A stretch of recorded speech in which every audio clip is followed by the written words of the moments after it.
And hello, YouTube, and welcome back to another episode of The Zone TV Movie Entertainment with me, your host Jonathan, once again bringing you my thoughts and review for today's episode of Marvel's What If, Episode 3.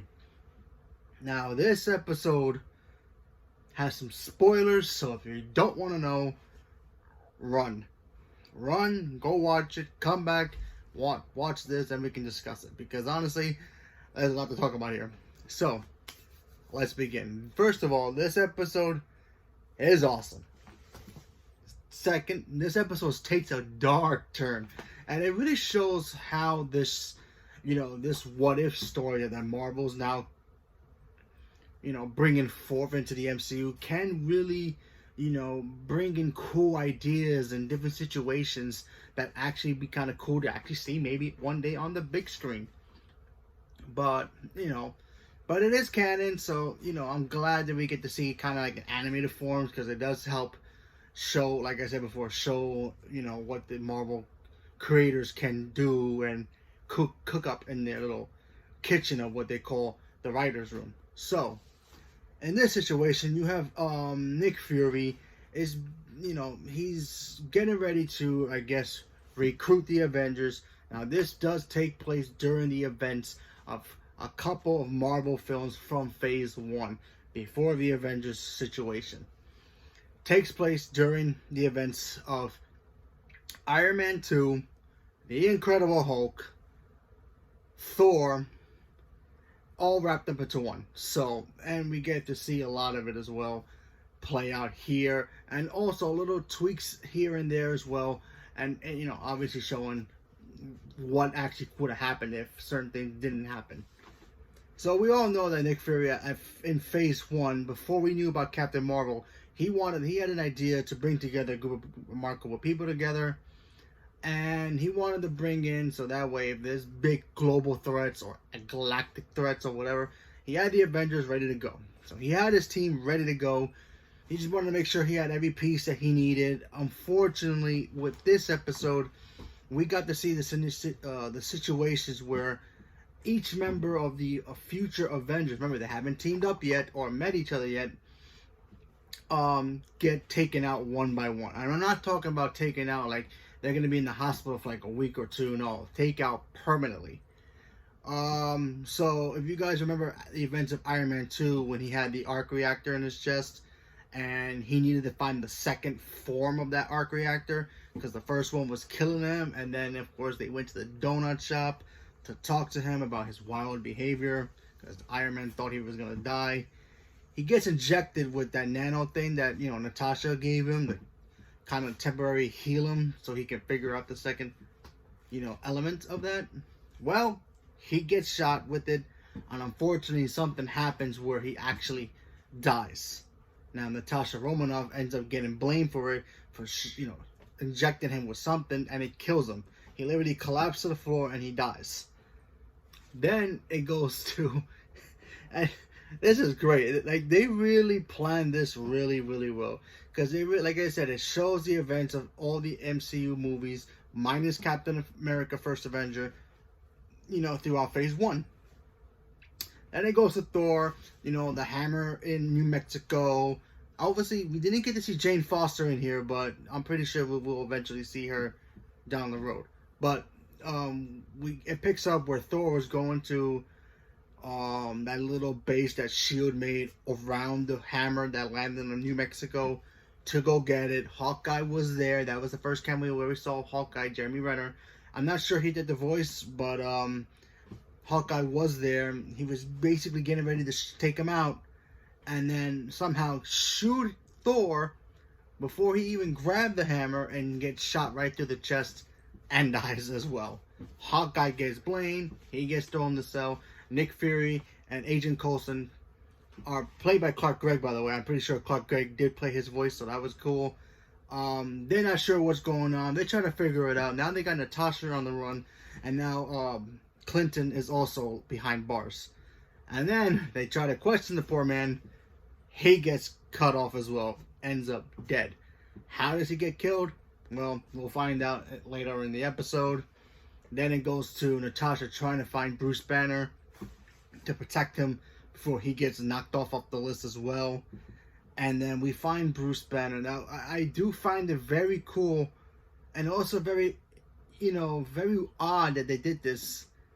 They kind of retconned a little bit of the Incredible Hulk film. Now we know the Incredible Hulk film at that point in time in 2008 was distributed by Universal. Universal technically still owns the rights to the Hulk or to the movie rights or something like that around that time. And Edward Norton was the Incredible Hulk. Remember, Edward Norton was supposed to be Mark Ruffalo before Mark Ruffalo came along. He got recast. Mark Ruffalo shows up, but he doesn't show up into Avengers. So they got Mark Ruffalo. I'm pretty sure Mark Ruffalo was the voice. I might be wrong about that. But they got his lookness. They got his, I would assume, the actor who plays plays the Incredible Hulk, which is Mark Ruffalo, to voice the character. And it wasn't Edward Norton's Dr. Banner. It was Bruce Banner from the Avengers and today. So they kind of retconned 2008's Incredible Hulk, which is fine. I don't mind that. That was okay, but that was kind of a little odd that they would do that, because I weren't when you see him in the university, he's on that little bridge that connects the schools, and there's like a glass there, and that's when the general shows up and it starts attacking the Hulk. Then he transforms into the Hulk to attack. I thought they were going to show us that version of the Hulk, but they didn't. They changed it to make it look like more Mark Ruffalo. So they basically retconned the Incredible Hulk film, which is okay, because we always wanted an Incredible Hulk movie with Mark Ruffalo, and we never got one because I'm pretty sure the rights belong to Universal still. So they kind of retconned it here, which is cool, but whatever. And then of course the Hulk gets chopped off the Avengers Endgame list. Literally, it was Endgame for all of them. They all got chopped off the list. They all end up dead. How? Hulk blows up. Go figure. And then Natasha still has no idea what's going on. She finds out that Clinton is dead, her best friend, her only ally. Then she goes to figure out what's going on. She gets attacked and then eventually dies as well. Then Nick Fury ends up figuring out like a pattern that Natasha found out, that it was hope, hope, hope. She kept repeating the word hope. Wasn't sure what that meant. He didn't know. Then he finally clicked on it. He thought Natasha meant hope, meaning get the only hope we know, and that would be Captain Marvel. Yes, we saw a little tease of Captain Marvel a little early when he pulled out the pager, which we knew that he had it since 2000. I would believe 2010, all the way from 2008. So that's pretty cool. Because remember, he had that since 1990s. When he made Captain Marvel. But us before, during Phase 1, we had no idea about Captain Marvel until years later, till at the end of Phase 3. So that was really cool seeing that he was about to call Captain Marvel, and at this point, Captain America has not been discovered yet. So that was very interesting that they choose not to have Captain America part of this episode, that he was still technically frozen. Then he finally figured out who was the culprit throughout all this. And then we found out that Jane, Hope Van Dyne, the daughter of Hank Pym, was a member of S.H.I.E.L.D. and she was an agent of S.H.I.E.L.D. She got killed. There's a lot of theories out there that might be the Winter Soldier who killed her. We don't know. They never really explained who killed her. And then she died. And then Hank Pym himself became Yellow Jacket, and he took out the Avengers for revenge for what happened to his daughter. So a very dark episode. And then of course we also got Loki in this episode, because he wanted to revenge Thor's death. When he found out, he shows up as well. Then they make a partnership between him and Nick Fury to take out Yellow Jacket, aka Hank Pym. They stop him, and then of course Loki apparently had an agreement with Yellow Jacket to take out Thor, because that wasn't really his intention to take out Thor. He did that for a courtesy. Apparently that's what his words were. So I would assume that he did that for Loki, so Loki can conquer Earth, which eventually he does do that. And of course at the end of the episode, you see Nick Fury. He has no choice but to revive Captain America and call Captain Marvel for help. So yeah, that was a very dark episode of what actually happens if all the Avengers minus Captain America don't get to assemble before they, get taken out before they become the Avengers that they're supposed to be. Who protects the Earth? The Earth gets invaded. So, and it does show that Nick Fury will always contact, Captain Marvel if he needs her. There's a lot of theories out there. Oh, why didn't he never contacted her during the events of the first Avengers? He wanted to make sure his team was ready, because that was the main test. He's like, yeah, he sees aliens coming down to Earth, and then he brings out the Avengers initiative, just like kind of like a little tryout. If they can't handle it, he always had that beeper to contact her. But of course, at that point, we didn't know about Captain Marvel at that point.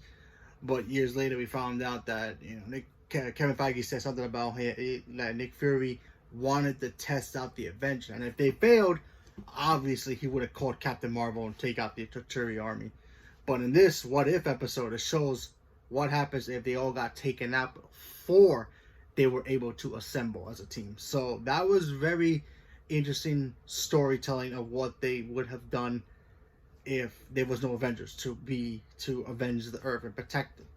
Loki invades. Captain America was still frozen. Natasha Romanoff is dead. Bruce Banner's dead. Iron Man's dead. Hulk is dead. Thor's dead. And he only had two people left. He only had Captain America, which was still frozen, and he only had Captain Marvel. So, that was pretty interesting. And I'm not sure if any of these stories are actually going to connect. I mean, they actually are canon, but I mean, like, can he have Captain America meet Captain Britain, and then Captain Marvel meet T'Challa, and then they all team up to become the new Avengers? Not sure, but we'll see what happens. But like I said, very cool episode. I enjoyed it very much. Darker than I thought it was going to be, and there's still a lot of questions about this episode that we just don't know, but we're going to have to wait to see what the next story is, and I'm excited for it. So leave a comment below, let me know what you guys thought about it, and stay tuned for more. Thank you very much, and have a good day.